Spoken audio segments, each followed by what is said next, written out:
então o nosso texto. Diz assim, a partir do verso 1, capítulo 2.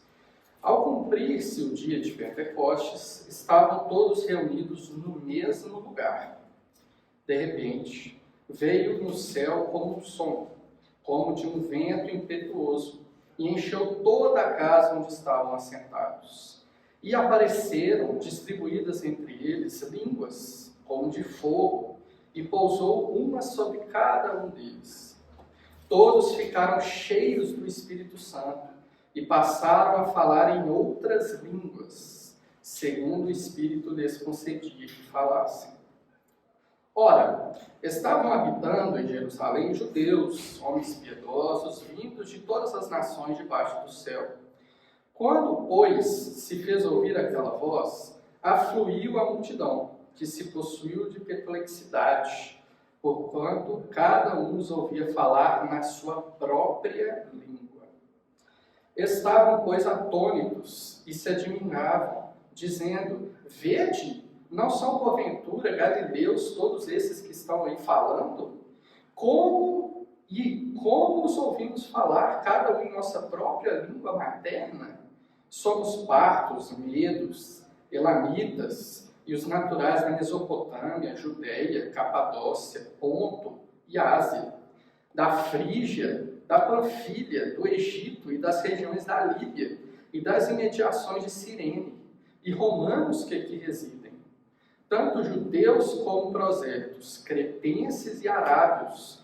Como os ouvimos falar em nossas próprias línguas as grandezas de Deus?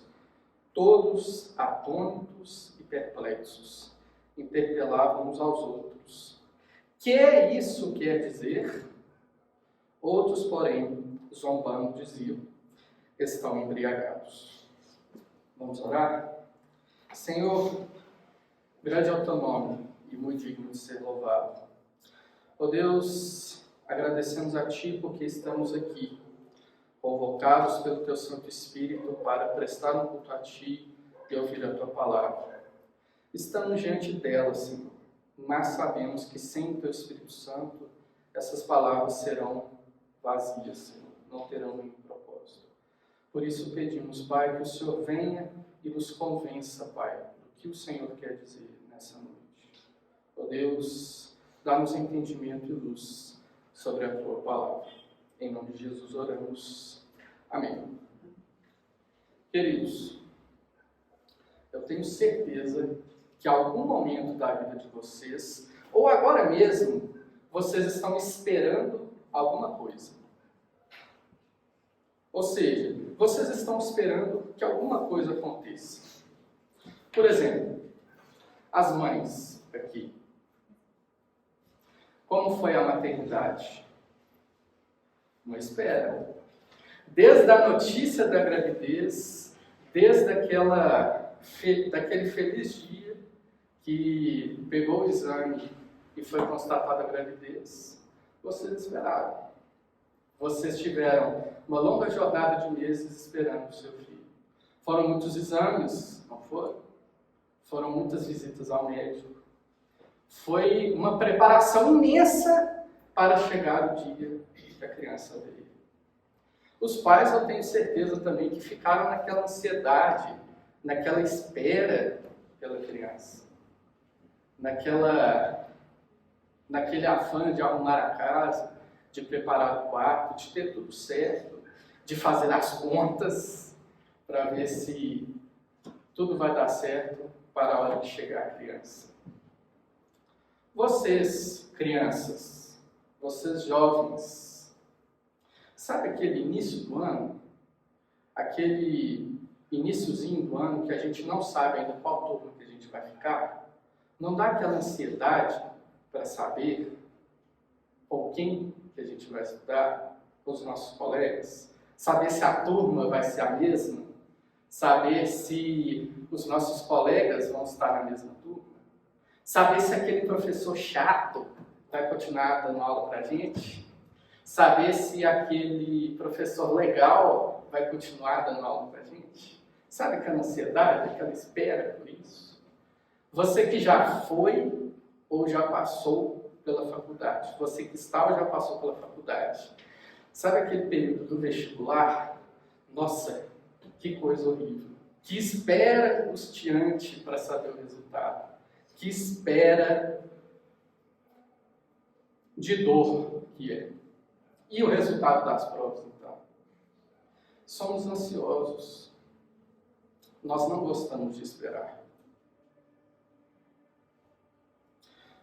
Nós que trabalhamos, às vezes tem um mês que parece que tem 50 dias, né? Porque o quinto dia nunca chega para a gente receber. Né? A gente fica naquela espera, naquela ansiedade. Queridos, não é fácil esperar. Esperar é difícil. Por quê? Porque nós somos idólatras de nós mesmos. Porque nós queremos os nossos prazeres, as nossas necessidades satisfeitas agora, não depois. Mas como Deus estabeleceu as coisas? Deus estabeleceu tempo para tudo.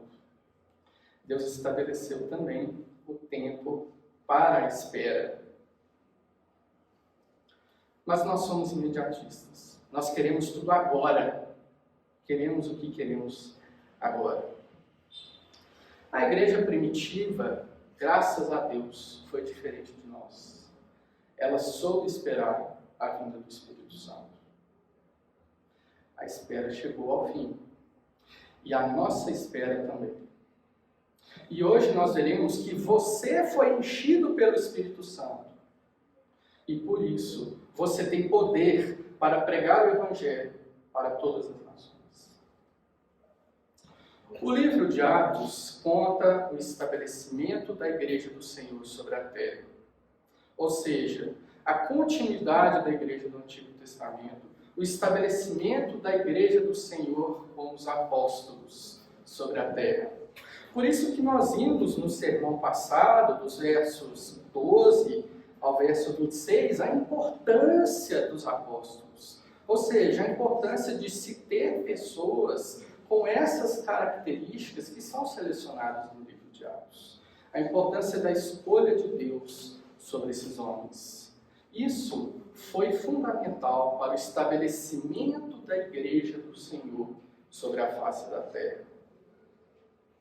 E, mais importante para o nosso contexto aqui, dos versículos que lemos, no capítulo 1, dos versos 1 a 11, é contado sobre a promessa do envio do Espírito Santo. Ou seja, Jesus havia prometido pessoalmente para aqueles discípulos. Jesus mesmo, ressurreto entre os mortos, esteve com eles e prometeu que enviaria o seu Santo Espírito para que eles cumprissem o ID, para que eles cumprissem a grande comissão. E no verso 1, mostra que eles souberam esperar. Vamos ler de novo o verso 1. Ao cumprir o dia de Pentecostes, estavam todos reunidos no mesmo lugar. O texto original em grego, ele é tão enfático em dizer isso, que ele diz que eles estavam no mesmo lugar, em comum acordo, em comunhão uns com os outros, em oração, no aguardo do envio da promessa do Espírito Santo.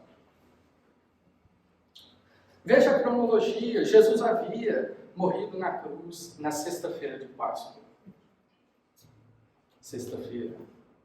Ele ressurgiu dos mortos no domingo de Páscoa, no primeiro dia da semana. Ele ficou, então, 40 dias com seus discípulos. Ficou ali ensinando, discipulando, mostrando para eles que ele era homem, que ele estava ressurreto, comeu com eles, para mostrar que não era um fantasma. Ele ensinou a eles que ele era o Messias prometido no Antigo Testamento. Ele ficou 40 dias com eles, ensinando. E ao fim desses 40 dias, ele é assunto aos céus. Ele é levado aos céus para junto do seu Pai. Domingo de Páscoa, dia de ascensão de Cristo. 40 dias se passaram e eles estavam com Jesus. e do 40 até o dia de Pentecostes, ou seja, Pentecostes significa 50 dias, são 50 dias após a Páscoa. E esses 10 dias, o que os discípulos fizeram? Esperaram. Eles esperaram, reunidos num só lugar, em união, em propósito, aguardando o envio do Santo Espírito. Ainda faltava algo. Naqueles 10 dias, por que eles não saíram e anunciaram o Evangelho? Por que, Deus? Faltava algo. Faltava o Espírito Santo. Como foi o ministério de Jesus? Nós somos impactados quando vemos o ministério de Jesus. Ele era o tempo inteiro cercado por multidões. As multidões espremiam ele de tal forma que ele tinha que pegar um barco e ir para o meio do mar para ter tranquilidade. Ou então, no mar da Galileia, eles pegavam um barco, porque estava tão cheio a margem que Jesus estava, pegavam o barco e atravessavam e iam para outra margem. Tamanha quantidade de pessoas que estavam procurando Jesus. Tamanho impacto do ministério de Jesus sobre a região que ele estava. Qual era a reação de Jesus diante daqueles homens e daquelas mulheres e daquelas crianças? Ele compadecia delas. Jesus não tinha a dureza do nosso coração, que fica se perguntando, será que ele merece ser ajudado? Será que ele merece comida? Será que ele merece ser curado? Não! Jesus curava, Jesus compadecia daquelas pessoas, daquela pobreza, daquela miséria. Ele não tinha um coração duro feito nosso. O coração dele é cheio de misericórdia e graça. Ele curou aquelas multidões. O ministério de Jesus foi o maior ministério que já houve sobre a face da terra. Porém, meus queridos, a época de Atos capítulo 1, quantos restavam? 120. 120 pessoas restaram daquelas centenas de milhares, talvez, que Jesus tinha curado, que Jesus estava ao lado, que Jesus tinha dado alimento, tinha multiplicado pães e peixes para que eles comessem. 120. 120. Aquelas multidões, todo aquele povo estava lá para satisfazer as suas necessidades. Estavam lá para ter um pedaço de peixe, um pedaço de pão. Estavam lá para ser curado das suas doenças. E você? Por que você está aqui nesta hora hoje? Por que você está aqui na casa do Senhor na noite de hoje? Será que você está igual à multidão? Procurando alguma necessidade? Será que você está aqui porque sente falta de ir na igreja, porque seu pai te levava na igreja, e aí você quer ir na igreja porque seu pai te levava na igreja? Será que você está aqui buscando só um meio social, um lugar de ter amigos? Será que você está aqui só porque aqui é um ambiente mais moral do que qualquer esquina aí fora? Por que você está aqui? Por que você está aqui? Depois daquele ministério mais poderoso de todos os tempos, sobraram 120. 120. Mas o que faltava, queridos? O que faltava para aqueles 120 se tornar milhares, se tornar milhões? O que faltava? Atos 1:8 diz assim: mas recebereis poder ao descer sobre vós o Espírito Santo, e sereis minhas testemunhas, tanto em Jerusalém como em toda a Judéia e Samaria, até os confins da terra. Faltava o envio do Espírito Santo. Isso faltava. Para que veio o Espírito Santo? Como diz o verso 8, para ser minhas testemunhas. para ser testemunha de Cristo veio o Espírito Santo. No original grego, a palavra testemunha dá um sentido mais exato, que fica bem claro. Sim, a palavra testemunha em grego é mártires. Deus deu poder para você ser mártir dele. Deus deu poder para você ser testemunha dele, não só aqui, mas até os confins da terra. Deus deu poder para você ser mártir, e é exatamente isso que você está pensando em português. É sofrer até a morte pela razão de Cristo. Deus deu poder para você fazer isso. Não só aqui no Jardim Canadá, não só aqui em Nova Lima, mas em toda a terra.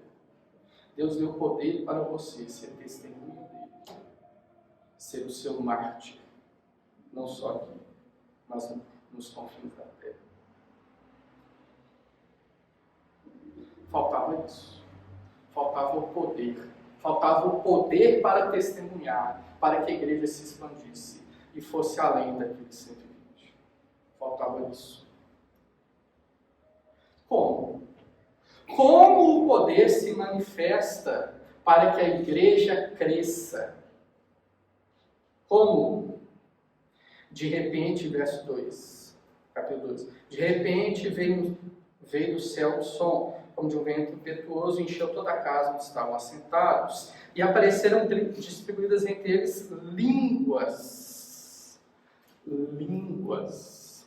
Como o Espírito Santo nos dá poder para ser mártires de Cristo, pela língua, pela palavra. Olha só, meus queridos, olha que mensagem impressionante, porque tem tantos meios diferentes de Deus poder fazer isso. Os judeus daquela época acreditavam que Deus ia dar para eles a espada, para que eles fossem testemunhas dele.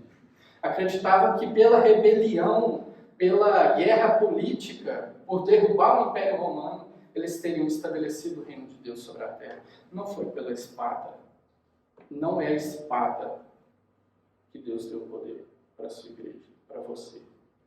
Não é também pela lei, como os árabes fizeram depois. Deus não mandou um show de música. Deus não mandou um espetáculo pirotécnico. Deus não mandou.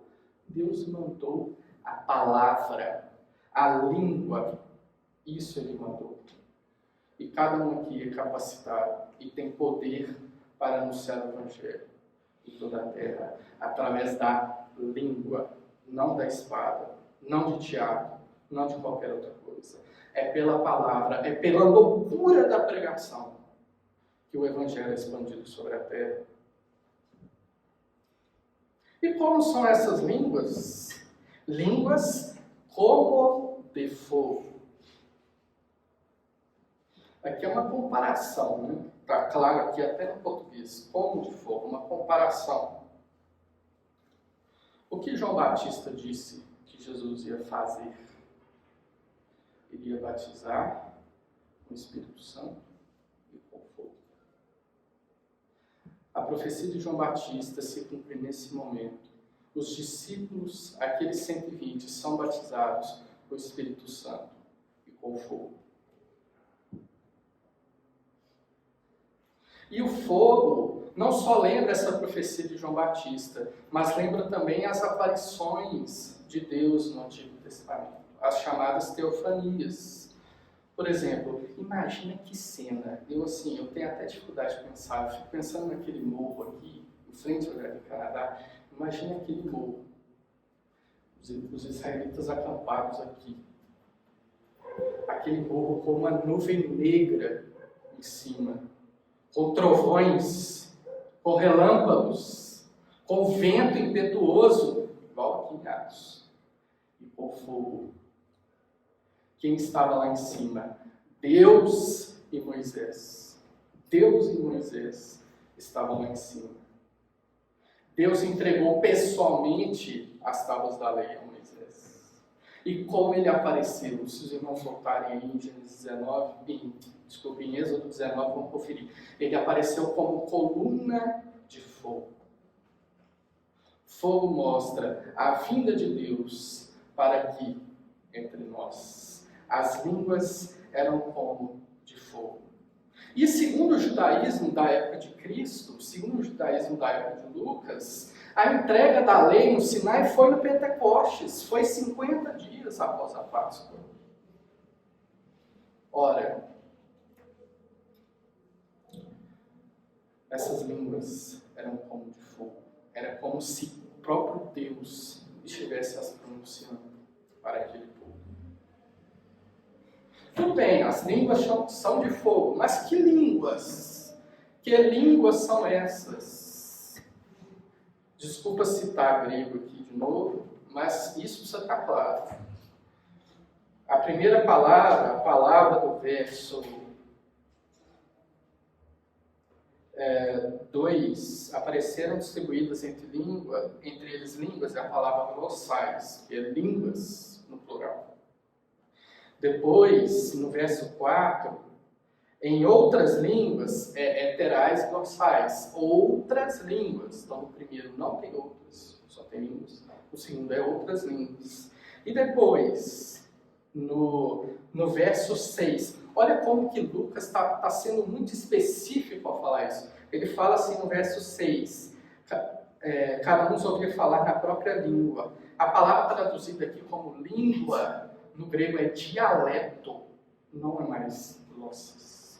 Lucas está dizendo assim, eles estão falando na língua falada de cada um desses povos. Não tem reteté. Não tem reteté. São línguas dos povos.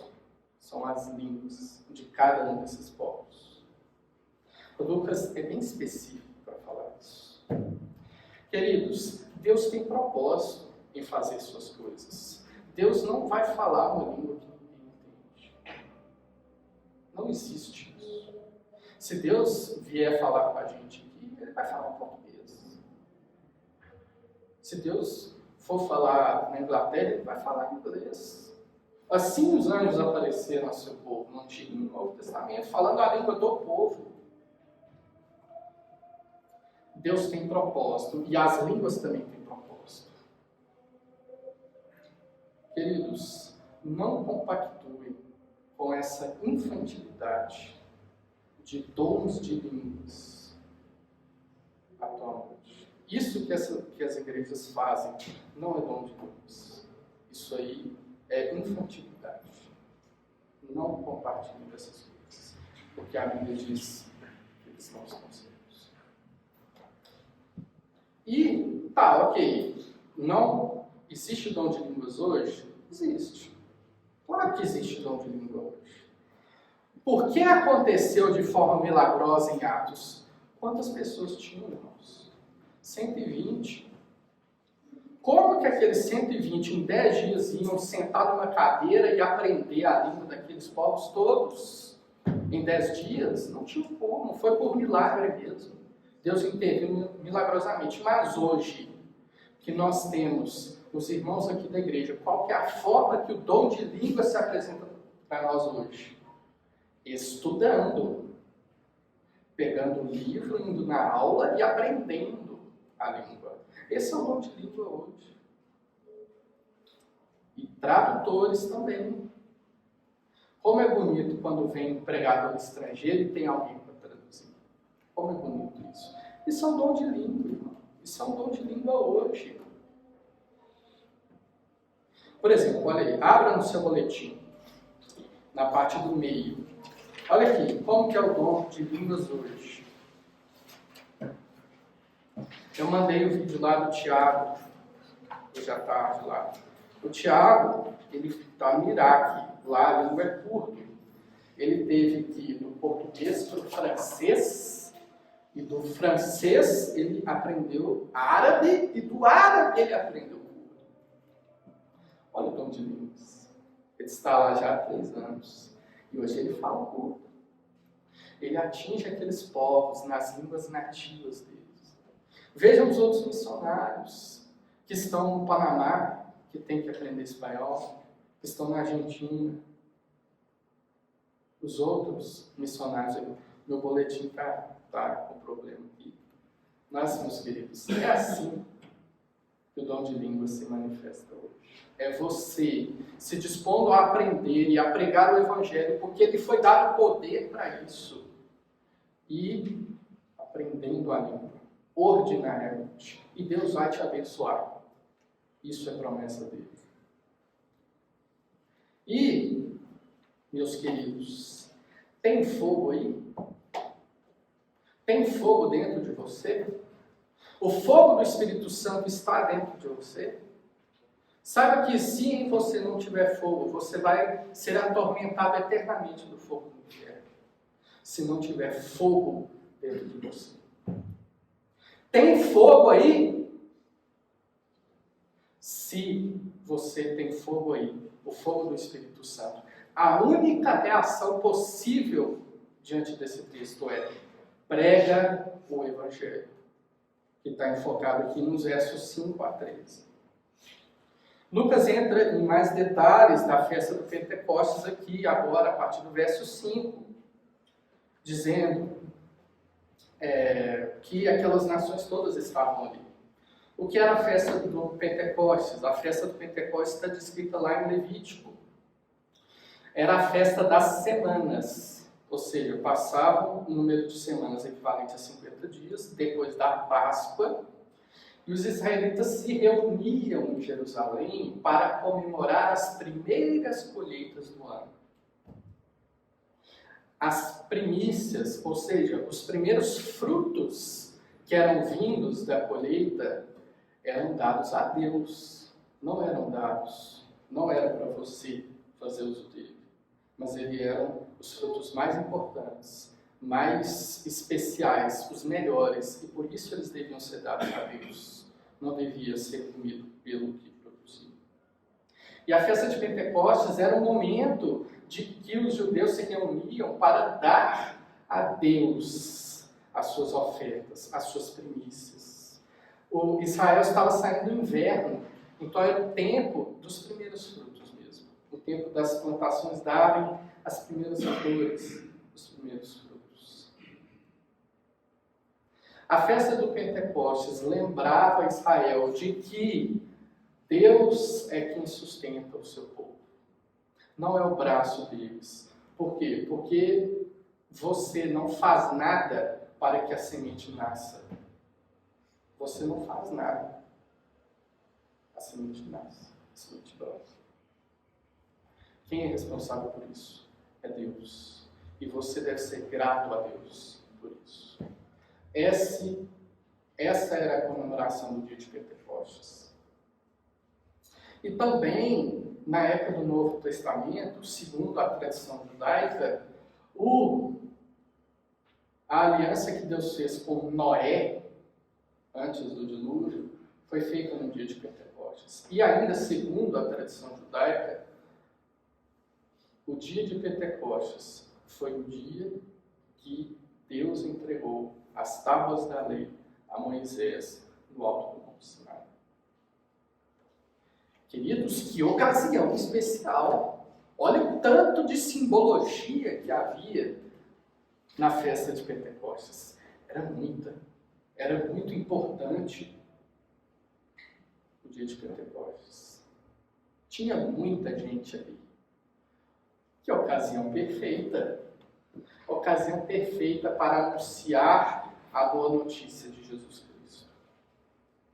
Se você ler mais atentamente o Evangelho de João, você vai perceber que Jesus usou a ocasião da Páscoa do ano anterior ao seu martírio para ir para Jerusalém e pregar o seu Evangelho. Por que ele fez isso? Porque todos os judeus de todos os lugares do Império Romano estavam ali. Ele usou esse momento para pregar. Paulo, leia Atos dos Apóstolos mais lá para frente, você vai ver que Paulo aproveitava a ocasião da Páscoa e aproveitava a ocasião das festas judaicas para anunciar o Evangelho. Por quê? Porque tinha muita gente ali. Era uma ocasião propícia. E, meus queridos, a partir do verso 9, nós vemos então, mais uma vez explicado, de onde eram essas línguas, né? Que línguas?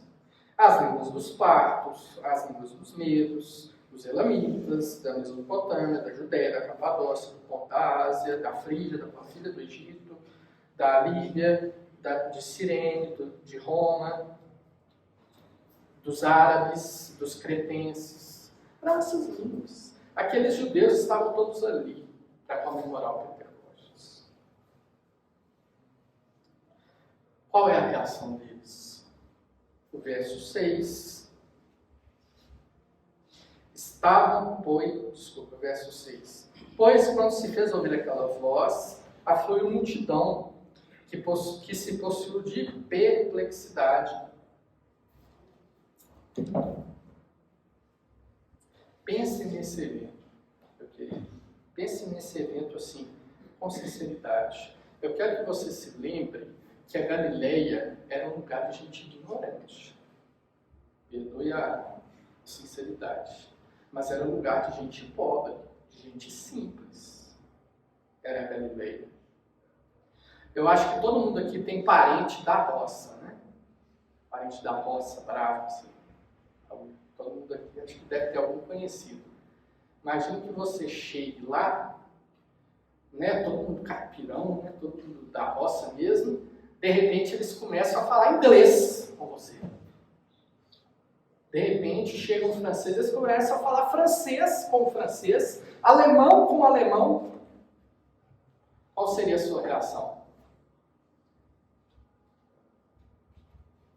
Nem falar, nem tenho o que dizer, né? A perplexidade. Como Deus capacitou esses homens ignorantes, esses homens incultos, a fazerem coisas como essa?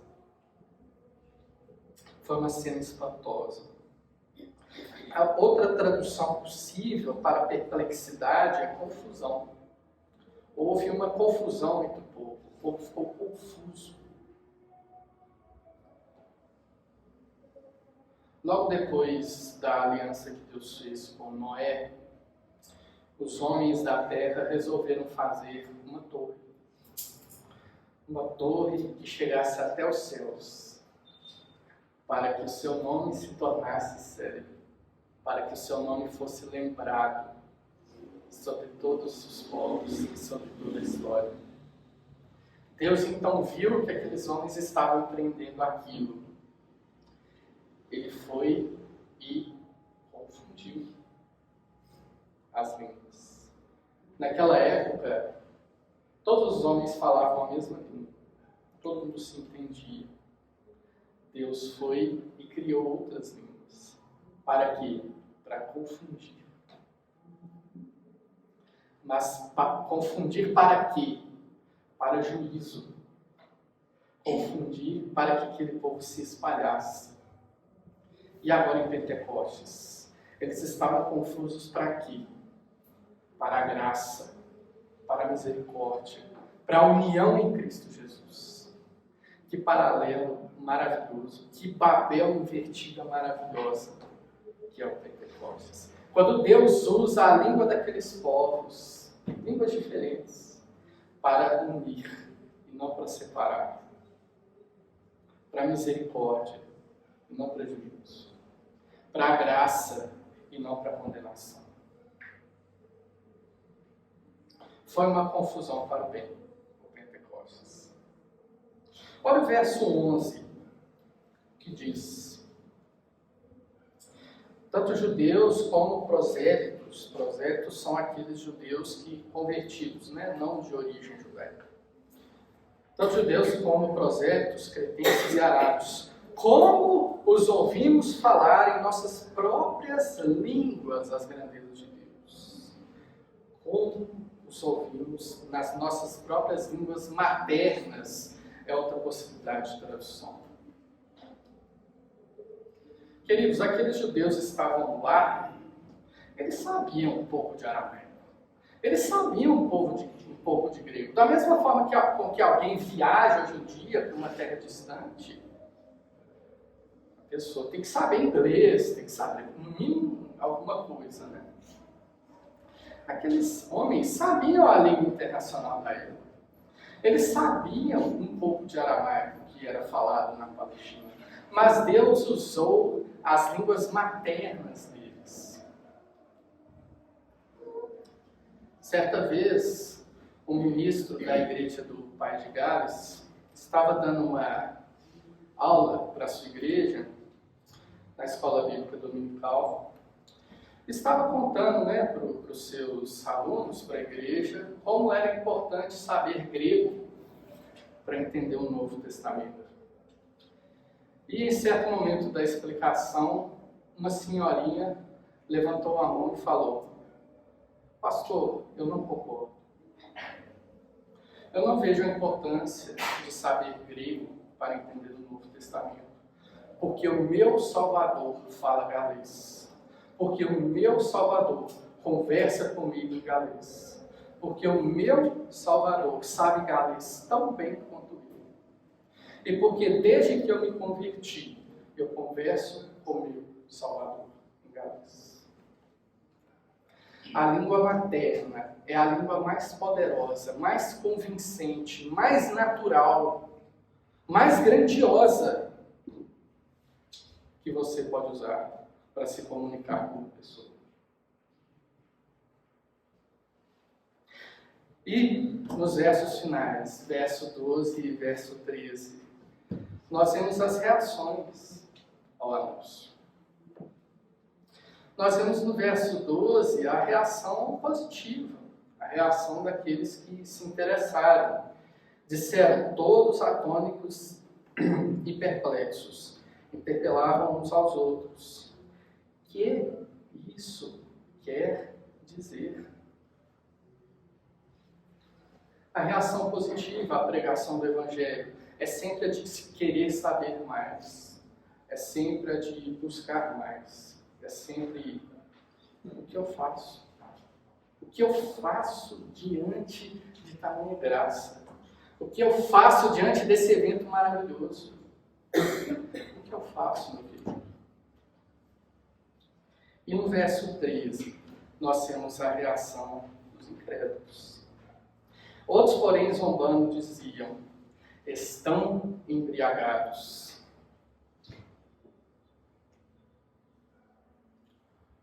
É ridículo, né? Eu acho ridículo isso. A pessoa começa a falar em outra língua, corretamente, e acusa-se de embriaguez. Realmente é uma preguiça, é uma cegueira espiritual tamanha para uma pessoa fazer uma coisa dessa. É uma insensatez, é uma estupidez tão grande da pessoa fazer uma coisa dessa, diante de uma grandeza maravilhosa que Deus faz, como fez em Pentecostes. E saiba que você, quando anunciar o Evangelho, vai ter essa mesma reação. Vão ter essas mesmas duas reações. Vão ter as reações positivas, as reações de que, poxa, Deus realmente derramou sua graça sobre mim. Eu quero saber mais desse Deus. E vão ter as reações negativas. Vão ter as reações dos que vão zombar de você. Vão ter as reações dos que vão te excluir. Vão ter as reações dos que vão rir de você. Essa é a reação dos incrédulos. Essa é a reação daqueles que não creem. E lembre-se que, diante das reações positivas, foi dado poder a você, a cada um de vocês, para ser testemunhas, para ser mártires, para sofrer diante do Evangelho, para sofrer ao levar e anunciar a mensagem da salvação. Que graça é poder sofrer por Cristo. Que graça. E, meu querido, você, assim como Jesus, assim como Paulo, pode aproveitar as situações oportunas para pregar o Evangelho. Usa situações de festa, usa situações de aglomeração para pregar o Evangelho. Ok, né? Tô receoso de ir numa festa para anunciar o Evangelho. Mas espera aí, você nunca ficou numa fila de supermercado? Nunca. Você estava parado, sem nada para fazer. Tem uma pessoa atrás de você, uma pessoa na sua frente. Usa cada oportunidade para pregar o Evangelho. Fale de Jesus em cada oportunidade. Você que tem carro e vê uma pessoa pedindo carona. Opa, vou dar carona. Por quê? Porque eu vou pregar o Evangelho para essa pessoa. Você está no ônibus. Graças a Deus estar no ônibus. Porque tem mais gente do que poderia caber no carro. Eu vou poder anunciar o Evangelho para mais pessoas. Do que se eu tivesse só no carro. Do que eu tivesse no carro. Dê um folheto, meu irmão. Fale de Jesus. Pare com timidez. Pare com isso. Queridos, nós não sabemos esperar. Nós somos ansiosos. Nós somos idólatras do tempo presente. Nós buscamos nossos prazeres a qualquer custo. Nós não sabemos esperar. Mas eu te digo o seguinte, você não precisa esperar para anunciar o Evangelho. Porque Deus lhe deu poder para anunciar o Evangelho. Deus encheu você com o seu Espírito Santo. E você não precisa mais esperar para pregar o Evangelho. Você pode pregar agora mesmo. Deus encheu você com o seu Espírito Santo para anunciar o Evangelho a todos os povos. Você recebeu o Espírito Santo. O mesmo evento que aconteceu no Pentecostes aconteceu com você quando você chegou nessa igreja, ou na igreja que você faz parte, e compreendeu que você é um pecador miserável. O Espírito Santo te batizou. E por isso, você deve pregar o Evangelho. Você deve usar cada oportunidade para pregar o Evangelho. Qual a sua atitude diante do Espírito Santo? Saiba que se você tem a convicção que você é pecador e que precisa da graça de Deus, você tem o Espírito Santo. Saiba que se você tem convicção que você é um miserável, que você não pode satisfazer a justiça de Deus para ser salvo. Sabe que se você tem essa convicção, você é a habitação do Espírito Santo. Querido, você é a habitação do Espírito Santo.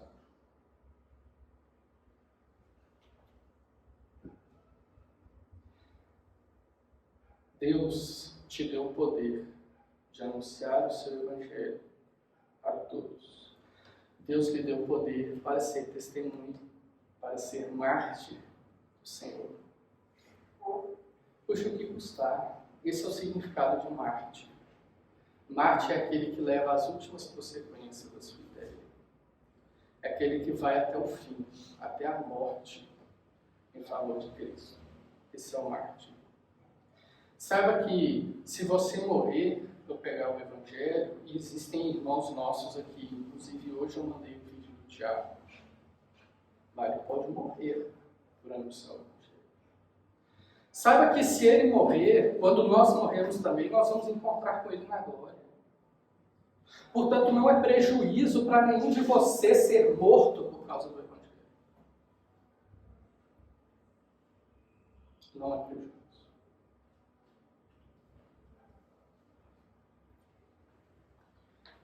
Ou é a sua morte, mas a sua morte é para a eternidade com Deus. Ou é a morte para aquele que você ficou com medo, e aquela morte é para a eternidade no fogo do inferno. Qual morte você escolhe? Vamos fazer um teste na última semana. Quantas vezes você anunciou o Evangelho? Quantas vezes você falou de Jesus para alguma pessoa que não seja aqui da igreja?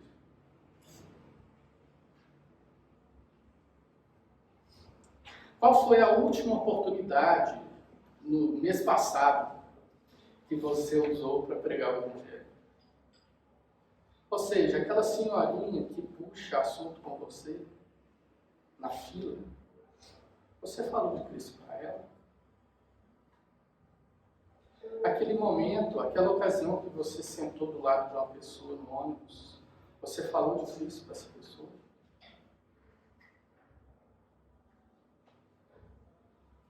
No seu trabalho, você tem as horas de almoço, as horas de lanche, que você pode pregar o Evangelho, que você pode falar com uma pessoa sobre o Evangelho, que você pode dar um folheto sobre o Evangelho. Na sua escola, crianças, qual foi a última vez que você falou de Jesus para uma colega, para um colega? Qual foi? E no seu lazer, no futebol que você joga, na academia que você vai todo dia, qual foi a última vez que você anunciou o Evangelho? Querido, você tem o Espírito Santo. Deus lhe deu poder para pregar o Evangelho. Deus lhe deu poder para anunciar a sua boa notícia para todos. Deus lhe deu poder.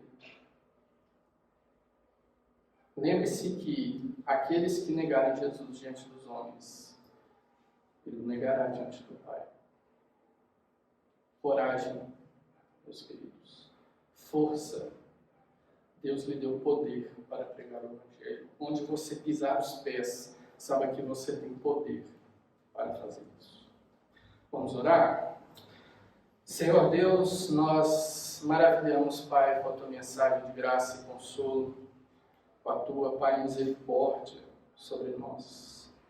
Ó Deus, nós te louvamos, Pai, pela nossa conversão, porque sabemos da nossa miséria, temos consciência do nosso pecado, temos consciência, ó Deus, que somos cheios de pecado, que, ó Deus, somos alvos da tua ira. Nós te louvamos, Pai, porque sabemos isso, porque o Senhor nos deu o teu Espírito Santo. Ó Deus, e somos morada do teu Espírito Santo. Ó Deus, por isso, Pai, usa-nos, Pai. Usa-nos, assim como o Senhor usou no Pentecostes, Senhor. Dá-nos, Senhor, esse reforço, Pai. Dá-nos, ó Deus, essa intrepidez pentecostal, Pai. Dá-nos, ó Deus, essa oportunidade. Incomoda-nos, Senhor, a usar cada momento, cada oportunidade mínima que for, para anunciar, para pregar o Evangelho. Ó Deus, tem misericórdia de nós, Pai. Que lembremos dessas palavras, Pai, durante nossa semana, durante nossas vidas, Senhor. Aplica-nos a Tua palavra através do Teu Santo Espírito. Em nome de Jesus. Amém.